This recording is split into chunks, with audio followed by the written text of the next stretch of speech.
Good evening, everyone. My name is Ryan Mandley, a financial planning major here at UNT. Welcome to the Every Dollar Matters presentation.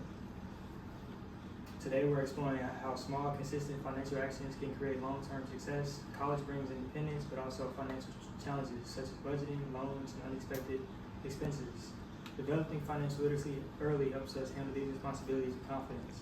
Students who receive financial education at a young age demonstrate stronger budgeting habits and make smarter choices as adults.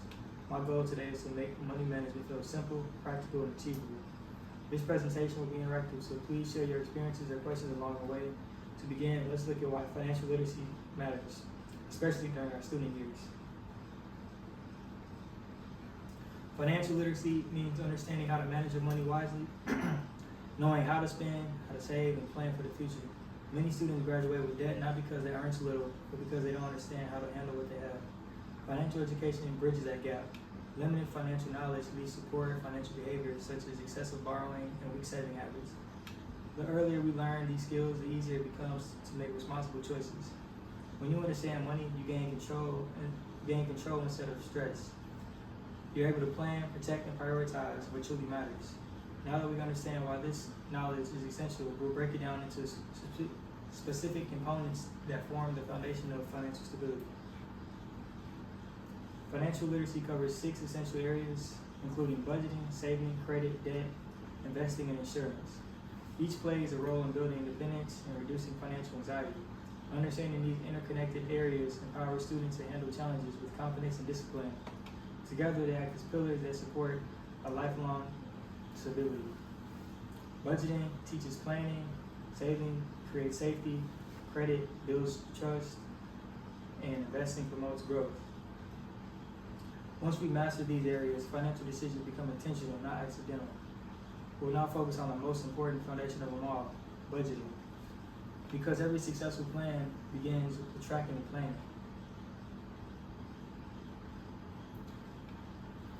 A budget is a map for your money. It connects income to expenses and ensures your spending aligns with your goals. Without one, it's easy to overspend or lose track of priorities. Students who create structured budgets experience less financial stress and demonstrate better academic focus. A budget helps separate fixed expenses like rent from variable ones like dining out. This awareness helps better decision making and self-control. It doesn't restrict you, it guides you. Budgeting provides direction and a peace of mind, showing where to adjust and where to save.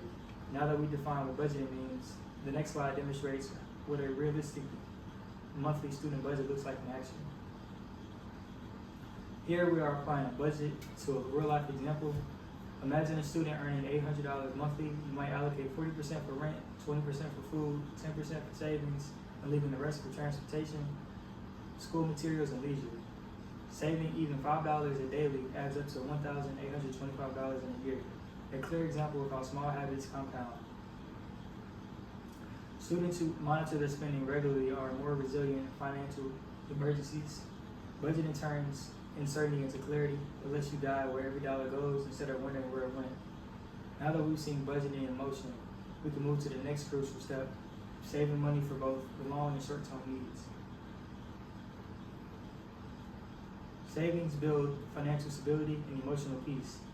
It's your safety net during unpredictable times. Setting aside even small amounts create the discipline needed for long-term security. Consistent saving habits protect students from financial stress and reduce dependence on loans. Experts recommend maintaining an emergency fund covering 3 to 6 months of expenses. Compound interest then multiplies your savings over time, turning small deposits into big results. Saving early is less about the amount and more about the consistency.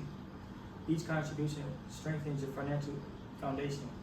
With that base established, the next step of learning how to grow the money is through strategic investing. Investing is how your money starts working for you. Savings protects your cash, but investing grows it. A simple beginner-friendly options like index funds and mutual funds offer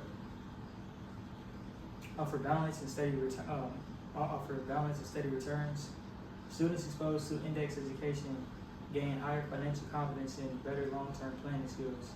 Investing requires patience. Success doesn't happen overnight. The earlier you start, the more time your investments have to compound.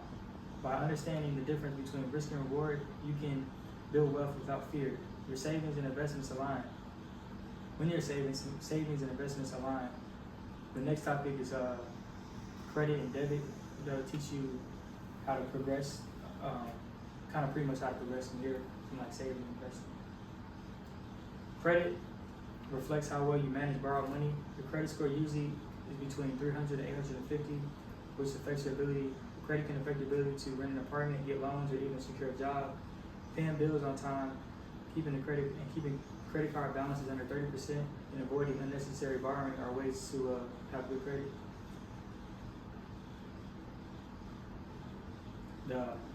A study by Zhang and Liu shows that students who understand credit fundamentals develop healthier borrowing habits and fewer late payments. Debt isn't inherently bad; it becomes harmful only when ignored.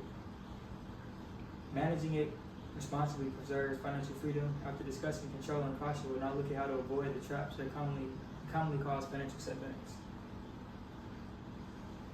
Even with good intentions, poor habits can cause financial trouble. Overspending, impulsive buying, payday loans are common traps that drain income and create stress. These issues often stem from a lack of awareness rather than a lack of income. Practicing self-control, such as delaying purchases or setting spending limits, prevents regrets later. A good rule to follow is, if you can't pay it off in 30 days, don't buy it. Avoiding pitfalls, keep your financial goals on track. Now that we know what to steer clear of, we'll make things more interactive by sharing real savings strategies that work for students. This activity brings everything together. Students share creative ways they save money on campus by carpooling, cooking, meals, sharing resources, and canceling unused subscriptions. These ideas are grouped into 3 action areas: cutting costs, earning more, and saving smarter. Peer-based financial discussions enhance learning and motivation. Hearing real-life examples help connect classroom lessons to daily behavior. By the end of this activity, everyone can walk away with an idea that fits their own lifestyle. After seeing how collaboration works, let's explore how technology can make strategies easier to maintain.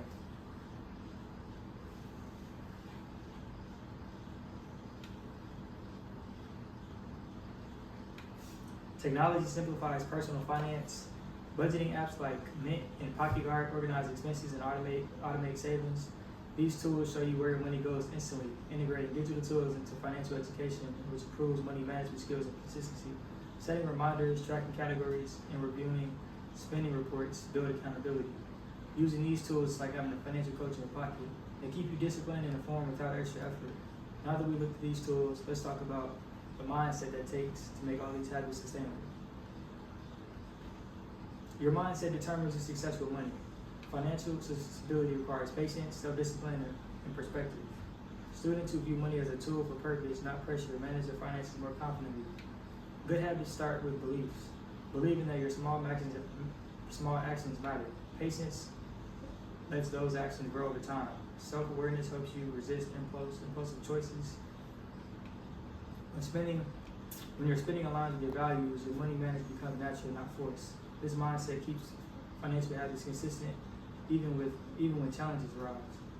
With the right mindset in place, we'll now reflect on personal growth and shared experiences. This reflection session gives everyone a chance to pause and think. Participants discuss which financial habit they plan to change or continue improving. Group reflections strengthen financial learning by reinforcing the behavior through conversation. Peer discussions create accountability and new motivation. When you hear how others manage challenges, you realize financial progress is achievable for everyone. Sharing turns financial education from a theory into a lived experience. After this exchange of insights, we'll summarize the key takeaways that capture the essence of financial literacy. Just got a question for you. Do you have any financial habits that you've changed recently in the past to kind of help you have a better financial future? Recently started to lean more into budgeting. It really helps me see how much money I'm wasting on entertainment and what I'm actually spending my money on. Have you checked it? Do you use budget with pen and paper, or you use an app to budget? I started with pen and paper, I'm looking at a couple different programs, trying to see which one I like. Okay, for sure. Today's lessons fit together like a roadmap. Budgeting builds awareness, savings brings safety, investing fuels growth, credit and discipline sustain it all. The conclusion reached by Flores and Perez shows that students who practice these principles report lower stress and better decision making. Financial literacy empowers you to act with purpose instead of reacting to pressure. Every small decision, like packing a lunch, comparing prices, saving early, all add up to real progress. With these takeaways in mind, we'll now close with a simple message that ties all these ideas together. Every small action matters. The money choices we make daily, like spending carefully, saving consistently, and learning patience, shape our futures. Financial education builds both confidence and resilience. Applying one new habit each week, whether it's budgeting, saving, or tracking expenses, that can move you closer to financial independence. Financial literacy isn't just a one-time lesson, it's a lifestyle that grows with you. Today's discussion isn't the end, but a starting point for better habits and smart decisions. As we wrap up, I want to leave you with one simple reminder that sums up everything we discussed. Thank you all for being a part of this session. I appreciate your time, patience, your participation, and openness throughout today's presentation. I've enjoyed sharing ideas and hearing your thoughts about how money impacts our daily lives. I truly believe that every student has the power to take control of their financial future, one decision at a time. My hope is that you leave here feeling more confident and motivated to apply what we discussed, whether that's a small savings goal, downloading a budgeting app, or having an honest money talk with a friend. Every effort counts. Every dollar matters, starting today. If you got any questions, just about anything in general, like about finances. You mentioned an index fund in the presentation. What is that? Index fund is like a passive. It's like a bunch of stocks grouped into one that's like passively owned, with like low fees. So you kind of just buy it. You could buy it like one time, and you kind of set up like recurring payments, and it kind of just does all the investing for you. So you don't need like a fund manager. Oh, so you don't have to know anything. You can just put your money into the account, and they know everything for you and do all the investing? Yeah, exactly. Oh, that's easy. Nice. And any other questions? Not that I can think of. Appreciate it.